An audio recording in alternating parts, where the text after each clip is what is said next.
এই ছেলেটিকে দেখছেন চা বানাচ্ছে। এটা হচ্ছে ময়মনসিংহ চরপাড়া মোড়ের চায়ের দোকান। আপনারা দেখবেন যারা যারা দেখেছেন এই চরপাড়া মোড়ে কিন্তু সন্ধ্যা থেকেই এই চায়ের আড্ডা জমে। শহর থেকে লোকজন এসে সবাই এই জায়গায় দাঁড়িয়ে দাঁড়িয়ে চা খায়। আদা, লেবু এবং বিট লবণ দিয়ে দারুণ মজাদার করে চা বানানো হয়। অনেকে হয়তো খেয়েছেন, অনেকে খাননি। যারা খেয়েছেন জানেন কেমন ভালো চা, আর যারা খাননি তারা কিন্তু এখানে এসে খেয়ে দেখতে পারেন যে বিট লবণ, আদা, লেবুর চা কেমন মজা হয়। তো আমরা তো প্রতিদিন আসি এখানে চা খাই। আজকেও এসে পড়লাম চা খাওয়ার জন্য। 2টা চায়ের অর্ডার দিছি।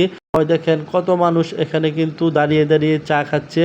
চারদিকে মানুষে ভরা। এই চায়ের দোকান শুরু হয় সন্ধ্যা থেকে রাত 3টা পর্যন্ত কিন্তু এই দোকান খোলা থাকে। আপনি রাত 3টার আগে যখনই আসবেন তখনও কিন্তু চরপাড়া মোড়ে চা খেতে পারবেন, এই আদা, লেবু, বিট লবণের চা। যাই হোক, আমাদের চা বানানো হয়ে গেছে, তো আমরা এবার চা খাবো। চা খাওয়ার পালা। ভিডিওটি ভালো লাগলে একটি লাইক দিয়ে চ্যানেলটি সাবস্ক্রাইব করেন।